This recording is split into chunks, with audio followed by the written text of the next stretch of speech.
Okay. Hey, what's up? Welcome back to the Less Invasive Podcast, your source for minimally invasive surgery, robotics, and other assistive technologies for the operating room and radiology environment. If you haven't done already, make sure to subscribe and rate the podcast 5 stars. I'm your host, Lucien Blondel, co founder and CTO of Quantum Surgical, a startup commercializing the Ep15 robot for percutaneous tumor ablation. I bring to the table 20 years of experience in robotics and imaging for various specialties: orthopedics, neurosurgery, spine surgery, interventional radiology, and interventional oncology.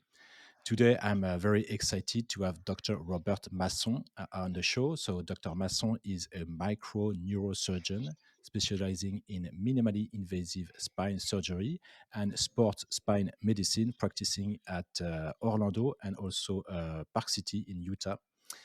He's an innovator in the minimally invasive spine field with the IMAS 360 lumbar reconstruction platform. He is also the founder and CEO of Expanded Existence, a mixed reality and AI tech startup company that was recently founded and that is focused on surgical performance, logistics, and optimization. Robert, thank you very much for making time for me today. How are you? Very well, Lucien. Thank you. Thanks for having me. I look forward to this conversation.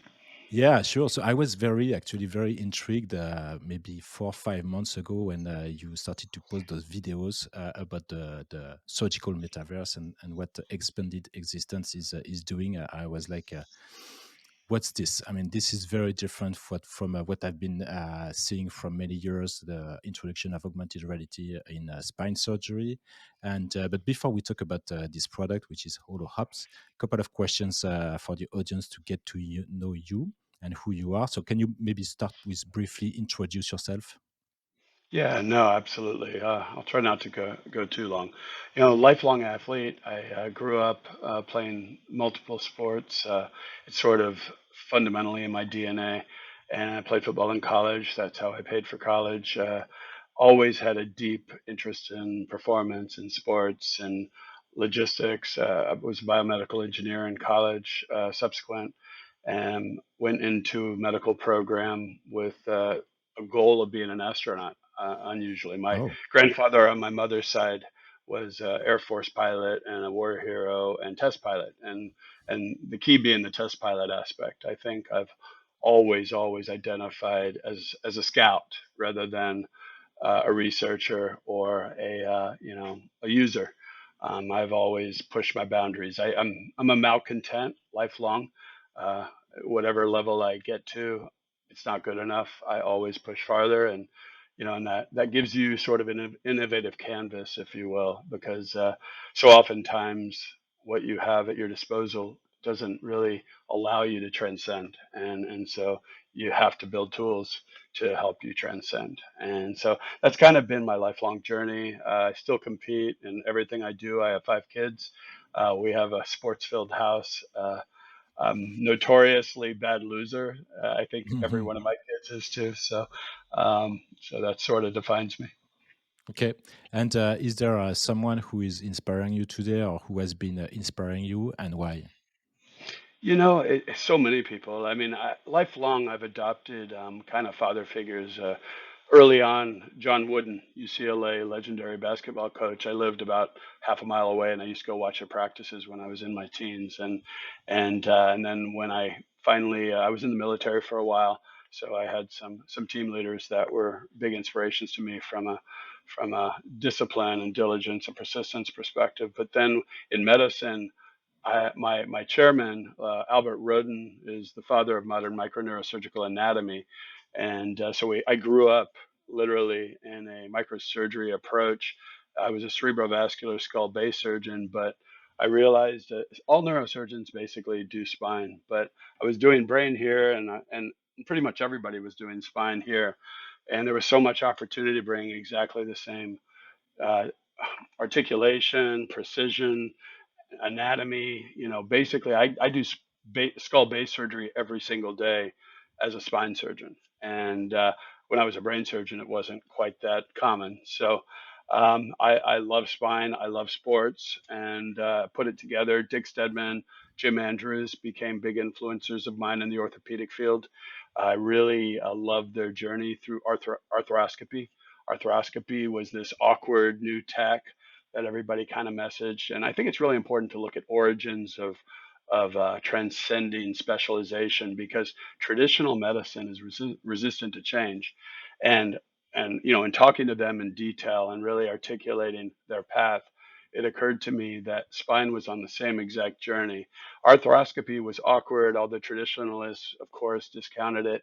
But, it wasn't long before they realized it wasn't about the tech. It was about rapid recovery, early mobilization, functional performance, least invasive, least disruptive techniques. And well, there you go. Minimally invasive spine, all the pundits, it's this, that, whatever. Well, the reality is, what is the value of least invasive spine surgery? It's rapid recovery, early mobilization, return to sport, return to life, and that's where it clicks for me. I like taking care of people with unbelievably audacious goals and who want to climb mountains and who want to return to, you know, their age group championships and whatever it is that they do. And I have the privilege of taking care of a lot of pro athletes and stuff. So that fuels the push and it's self-engaging. Okay, so I understand that you have an outpatient clinical practice that is in a two sides. So this is from what I hear, it's more focused towards people who want to have a quick return to quality of life, who are sports athletes, people are not that much older patient population, right? Honestly, it's I have a 83-year-old Ironman triathlete who's Okay. done 7 Ironmans. So it's the full gamut. It starts in mid-teen years and goes into the 80s. It's really, we call our people these days patient athletes. My early career was much more a traditional spine, high volume gerbil on the wheel practice, where I just treated anything and everybody within the spine surgery domain and complex as it gets. But in the last 5 years, I've really been able to focus it on what drives me the best, which is this sort of high goal, high motivation spine surgery. But I don't discriminate on age. I am kind of filtered with regard to goal structure. I really focus on people with strong desire to get back to who they want to be when they grow up, regardless of their age, really. Okay, cool. Very interesting. So now we'll move to the core of our conversation, which is Yes. the surgical metaverse. And to start with this question, I want to understand the unmet needs. That is, from what I've read, the operating room organization. So can you briefly explain how the operating room and sterile field it is typically organized for a spine surgery? What's the role of a scrub tech, and what are exactly the challenges that need to be solved today? Yeah, and I'm going to go a step beyond. It's all surgeries, really. When you look at the methodology for organization and setup of countless equipment pieces in an OR, orientation of an OR, tens of thousands of tools in every specialty of surgery, it really goes back 100 years where people have been jotting down, scribble, and then edits or cross outs and more scribble, and then back corner, and then upside down back corner and the surgical pref card has a long and storied history that dates back literally to early last century. And it's never, ever improved, ever. There really wasn't, I think, bottom line, the problem started at the data universe converging on the operating room. We see big data coming into healthcare reluctantly, but gradually and progressively. And it's come all the way to the sacred halo of the sterile field. And, while most of the healthcare industry was seeing navigation and three-dimensional anatomical organization as the opportunity with AR, at the time I was prototype racing, and I immediately saw the opportunity to penetrate the sterile field in a way that would um, give viability to a new generation of organization, logistics, optimization of lean performance, eliminate waste. So the problem really was just giving an OR team the resources digitally to have perpetual connection to information while in the sterile field. And, particularly Mhm. the way Microsoft and the HoloLens 2 has organized their hand tracking, it really made it tenable to interact bilaterally while operating and have infinite access to information. And I think that's priceless in the OR field. Okay, so I mean, I kind of discovered this pref cards. I mean, the the cards where people have to note what the surgeon wants for each specific procedure, what kind of instruments, what kind of disposables, and what's the setup and layout for the surgeon preference. And I read that this could be paper cards still today in the operating room. How much this is paper or digitized today in a typical operating room? Do you know? Yeah, I mean, it looks like 70% are still written down on papers, and then eventually a facility typically will, database it, and they'll turn it Okay, into a digital script, but it's still a spreadsheet. It's still an okay. Excel spreadsheet or a print document. And then you see the most common version, which is the hybrid. It's the print document with scribble all over it because it never gets updated. Mm. And if it is updated, update mechanism is a yell in the OR or a scream in the OR, and so, rarely, but sometimes a thrown instrument in the OR. And sometimes it gets logged and sometimes it doesn't. But no matter what, it's not necessarily there the next time because they don't necessarily look back at the scribbles. So we see it as a perpetually evolving and available mechanism for optimal surgical organization. Okay, so I understand you are bringing with your new product that we'll talk about the maybe two steps further from the paper-based system. The first step would be digitize, and the second step would be, the visualization part that is helpful, Correct. and also keeping in mind that this has to be easily updated because I've also read this kind of stuff about the challenge to update the pref cards based on the data from the procedure. So let's talk now about HoloOPS. That's the name of the product that your company is developing. For someone who doesn't know anything about that, what does it look like and what does it do exactly? Bottom line, it's a software solution, PC based, tablet capable. So, there are two aspects to it. The front end is the data upload, the organizational chart, both in um, you know, data organization format with a visual outload. But the AR component is in experience mode, and that's where you take it live into an organized surgery. The back of the field is still there with creator mode, and that's where we basically have given facilities and surgeons the opportunity to load all of their preferences for every procedure, for every orientation, for every specific subspecialty. And we have a vast library already built. We're already a product. That's one. We've been working on the product itself for about a year. Already have the product tested in my ORs. We're at the point now where our first two test sites are fully loaded, and third one will be done by the end of this month. But basically, creator mode allows us to have a complete um, dollhouse view of the OR in a way where we know uh, when a scrub tech walks in a room, when a team member, when a scrub nurse walks in the room, they have an immediate impression of the orientation, of where every equipment piece goes, about every table, what's on each table, where is the preferred organization within those tables for the tools as per the scrub tech and the surgeon at full speed and in flow state. I'm a real big fan of surgical nonverbal communication and Yeah. execution, and it's rarely like that in most facilities. Spoiled surgeons like me who get to demand and control their environment get that. But the vast majority of the surgeons I've trained over the last 30 years, the number one most common thing they call back about is how do I organize my team? How did you do that? How did you find a scrub tech who is so unbelievably congruent with you?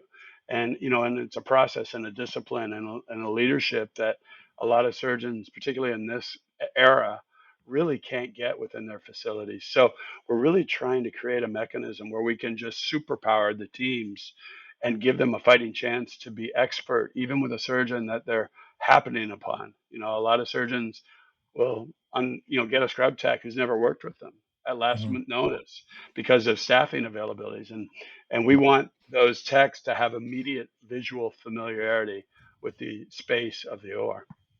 So I understand that basically you program your database with all your preferences on the Mayo table, the back table, and maybe the position of the patient and the other equipment and all the instruments and disposable and maybe the count of each disposable that you need for each surgery, depending on the approach, depending on the indication, and visually when the scrub tech is using a augmented reality headset to get this information. That's the what you call the experience mode. So visually, how does it work? How does he get this information and how he manipulates this information while preparing the tray or getting the instruments to the surgeon? So creator mode does all the front end stuff, and it prepares the visual theater, if you will. And typically in an OR environment, there will be a scrub tech that isn't going to work with the surgeon who will set up the room in between two cases. So from case to case to case, another scrub tech will organize the room. So that scrub tech who may not know the surgeon at all, but they can put on the headset, walk into the room, it's engaged. They'll immediately see for this case, for this level, for this side, the orientation of the room, where the anesthesia machine will be relative to the bed, where the microscope or the endoscope tower will be relative to that, Mhm. where is the fluoroscope, where is the tower for electrophysiological equipment and Bovie and drill, et cetera, et cetera. So immediately they organize that and they put each piece congruent with the holographic footprint of the enhanced view. Then, where's the back table? Where is the Mayo table?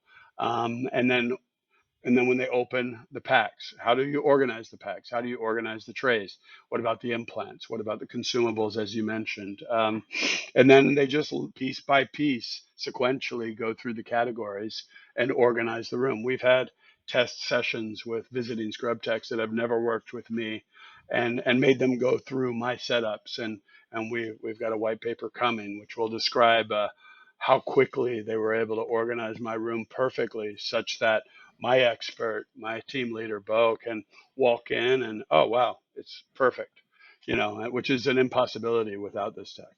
When Mhm. you're reading something off a script database model, like an Excel spreadsheet or a print file, it doesn't give you that three-dimensional visual oriented sense. It's just, okay, he uses this, he uses that, he uses this, X number of these.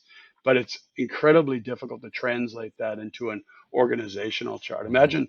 Imagine giving your child a database format of how to set the table and asking them Mhm. to set it up properly. Yeah, I mean On the it's like when you want to go somewhere and you find the route on Google Maps, you never read actually the steps. You know that there are 100 steps to go from A to B. You never read that. You right, just look at the map and here I will turn left, I will turn right, but you never yeah, read the directions. So I understand it's kind of the same situation. They have the exactly. directions written. It's too complex to be efficient Uh, at least right from the beginning. Okay, yeah, great. So it's annoying. It's actually yeah, and annoying. it's annoying. Yeah, yeah, yeah, I get that. Yeah, And I mean that's a kind of a feedback I got from several surgeons that came to the show. This relationship with either the surgical assistant or the scrub tech, and how they perform better when they are with the teams that understand what they want to do, that are capable to anticipate what they are doing, which instrument they want to use, right. how they want to see the anatomy. That was in a pelvic reconstructive surgery, in general surgery, Absolutely. laparoscopy surgery, and I understand that's the same here. If you want to perform better, and that's your quest for performance, your relentless quest for performance, you need to have the best team with you, and to have the best team with you, Correct. you can have pretty much anybody as long as they have this kind of tool that enables them to quickly ramp up understanding what you need and when you did it. That's so the benefits I understand are very much time related. I mean maybe a quicker setup, a quicker turnaround time. Do you see other what are the other benefits that you foresee with this technology? I'm going to start on one that's a little more gooey, a little less objective, and not quite so measurable. It's focus. The When people ask, what is the best way to make a surgeon stronger, particularly in the technical fields, the reconstructive fields, and there's a value in nav, there's a value in robotics, there's a value in drill systems, bone management systems. But at the end of the day, the thing that is most valuable to make the surgeon better is insanely pure focus and flow state. And right off the bat, when an OR is disorganized and it's not marching along at a cadence that makes sense, there's a lot of distraction. And every phase of the case is affected relative to flow. So no matter what, I think there's a foundational thing that's difficult to measure, and we're going to do a lot of ethnography and look at the way we understand our own internal ethnography. When I was with Johnson and Johnson, I was part of a big ethnography study of stress rates and heart monitors and stress levels and how it affected performance and what complication rates. Well, we've extended that project with J&J years ago into our foundational goal for surgeon behavior, emotional state, and performance. So I refuse to discount the value of surgeon focus as a huge opportunity in surgical healthcare. On a more financial or organizational or lean system model. I, Bottom line, and this is where the machine learning aspect comes in, and the artificial intelligence is as we have consumables, as we have implants, as we have deliverables. You know, I'll give you we perceive ourselves as being one of the leanest surgical ORs in the world. I use 11 tools for my anterior cervical approach reconstruction. I use 14 for my lumbar decompression reconstruction that are non-implant related. I'm very, very lean. But even in our OR, we found that we were arbitrarily opening up 3 flow seal every case. And Mhm. it wasn't until we had a reflective measure that turns out in 100 cases, we average, 1.1 use. So, all of a sudden we open 1 flow seal. Well, that's 400 additional dollars, and that's one product every single time we set up a room. You extrapolate this Mhm. to 20 disposables, 20 consumables. Needless to say, extra sutures that are thrown onto the table. People have it because of the stress that the scrub techs feel and the OR personnel feel about not being set up properly. They tend to over Mm. prepare and Yeah. throw Okay. too much out because they'd much rather have too much of something than not have it at all. Yeah. And Yeah. Yeah. and You don't want to miss something. Yeah.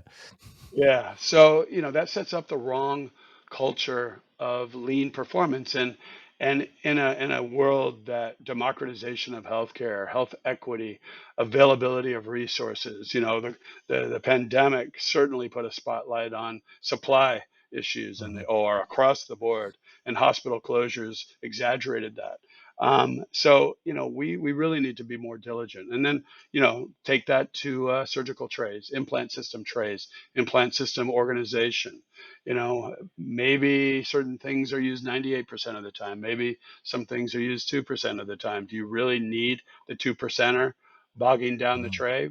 Because that affects SPD, it affects sterilization process, it affects time in between cases, time between setup, the chaos and mess that's in the back table, which affects focus and flow and performance. So there are a lot of direct and indirect benefits. Ultimately, we will gently insert the patient and the electrophysiology, the biophysiology, the anesthesia, everything else. Our entry level product, which is completed, is focused in the back of the room. Mhm. Mhm. But we were prepared and already iterating to bring the patient in to the room too, and then the whole metaverse circle will be complete.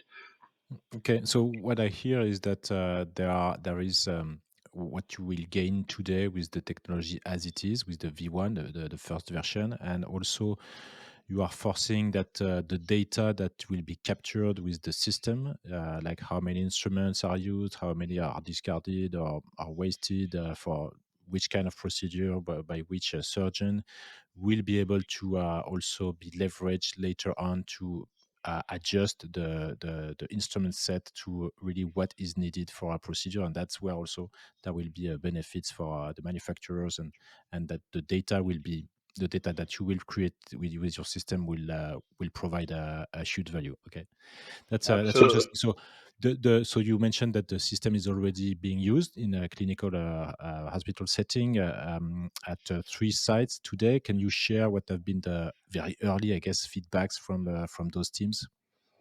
Yeah, even let me start with my team because Okay. the assumption internally, and my assumption is, well, this will be for everybody else, but it won't be for me. My industry peers know that I'm difficult to penetrate. I'm pretty happy with how I do what I do, Hmm. and right off the bat, the feedback was, this is like a checklist. I'm a pilot as well. I fly every time I pull up to the warm up area at the front of a runway, I go through my checklist and I go through every system in the plane, and I methodically, reliably, obsessively execute my OCD and go through my checklist. Well, that was the immediate feedback, even for an OR where everybody on the team works together every single day for years and years. The calm and the reassurance and the lack of stress of just having a visual way to make sure everything is perfect has really been the main driver to performance even within our team. Well, as we've brought it to other teams, I have a video that I'm happy to share with you after the podcast. I don't know how you want to play it, but Hmm. it's a 2 minute video of the seven scrub tech experience. And Okay. again, this is with their perception that I'm difficult, if you will. And oh, they were flawless, and you could see the relief in their face as they were talking. That was the back table uh, emotional effect was just, whew, that was phenomenal. I lost all the stress of having to do that for my son. So yeah, that's been kind of the human feedback. I Okay. think we're too early into the rollout to really Hmm. get the quantitative feedback. But step one is giving. You mentioned for other technologies, the other conversation that hospitals need to get the tech because the surgeons will need it and the surgeons will expect it and demand it for them to matriculate. We feel exactly the same way about surgical team members. I really want to empower these team members with something that gives them a fighting chance to be excellent. And we expect to create a culture where if you don't have it, they're not going to want to work for you because they're handicapped at hello. Mhm. Okay, I mean that's great, and I mean that's a kind of a unique approach to bring a new technology such as augmented reality, not directly to the surgeon, but indirectly for the benefit of the surgeon to the surgical team, to the scrub tech. So maybe just a quick question. So it's I understand it's the beginning of the rollout of the product. How do you plan to phase this? Is there any trigger from moving from I guess a limited launch to a full product launch, or is it something that you will iterate and see how the teams respond to the product, and then you will take it from there? Yeah, so there are two aspects to the QA of the it's both the product QA and then the business rules QA, and that's what we're really foundationally using our test facilities for.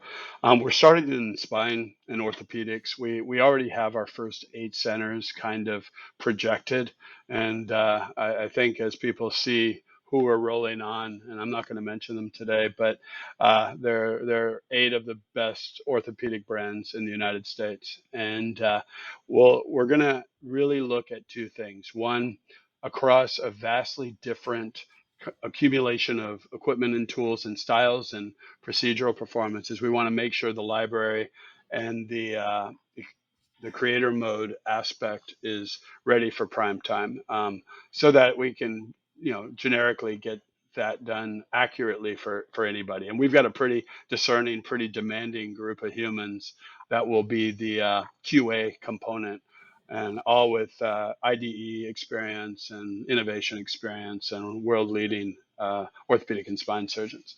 The second aspect is business rules. How do we onboard a facility? How do we train the staff? How do we Mhm. best make the software available? How do we correlate the hardware, which generally we're agnostic to, but I do want to throw Microsoft to props. I think their HoloOPS 2 has absolutely been the standard for industrial rollout so far, and Hmm. they give and in healthcare it's so critically important to have precedence in the healthcare space Yep. for trust and confidence and respectability. And I urge the other players, if they want to get in the healthcare, to start accelerating their process a little more aggressively, because they're going to have to build that in order for their hardware device to really find station in ORs like mine. And we want that field to be fertile, but Microsoft has clearly taken the lead on that, and that's been very helpful to the rollout. On the other hand, it needs to be expanded because they really haven't dealt with a lot of the problems or barriers or layers of the healthcare regulatory environment. And while they are acceptable there as new and new technologies and applications and problems are being solved with it, little things like battery packs and power usage and oops, we used the wrong power cord and we shorted out the whole system. There are a lot of little back end things. It needs to be as simple and easy as a smart device and as universally comfortable as a smart device, and we're not there yet.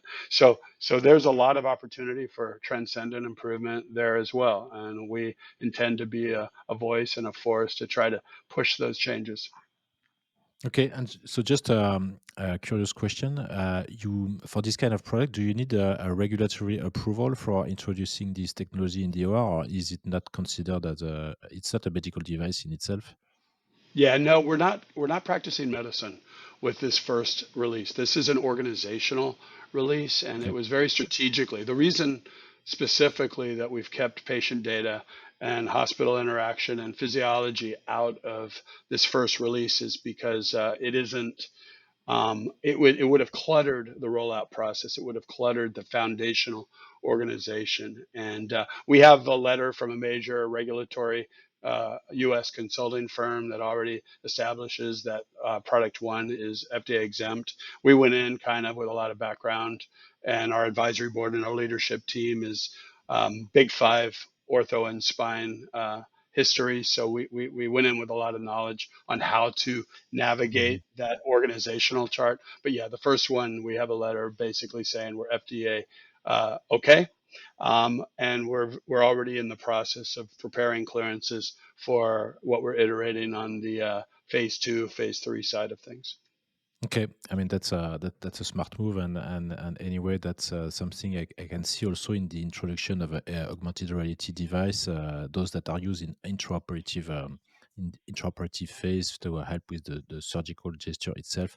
Sometimes they do a first clearance with only a pre-surgical planning module that doesn't help that much during the surgery. It's just to visualize with the advanced 3D rendering, the complex anatomy and stuff like that. And then the first clearance is obviously much easier. And then you can work on the next clearance based on your first device that is already approved. And that facilitates basically the regulatory process. So that's a kind of a smart move. Side question, maybe, there have been a lot of layoffs in the tech in the US. I mean, the big companies like Microsoft, Google, stuff like that, they announced Sure. layoffs of tens thousands of people. How do you see this impacting, the mixed reality technology? Because maybe that's the kind of a side project that they will spend less money on, and maybe the progression evolution of the hardware that you are expecting to make it more user friendly in the operating room will go slower. How do you see that? You know, uh, First of all, obviously we feel bad for all the people that have lost their positions and lost their jobs. But I've seen it in the healthcare industry for 34 years, where when you start a new type of industry, there's a lot of thirst for developers, for entry level teams. Everyone's fighting for talent.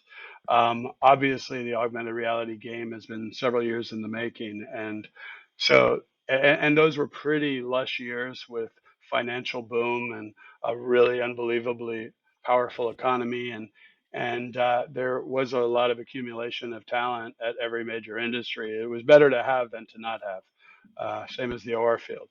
But with the economy being where it is, and with I think a lot of the foundational stuff already behind them. From a financial standpoint, these companies were all going to do that, Hmm. and I've seen that in other industries. You see that historically, and this was to me a normal next step.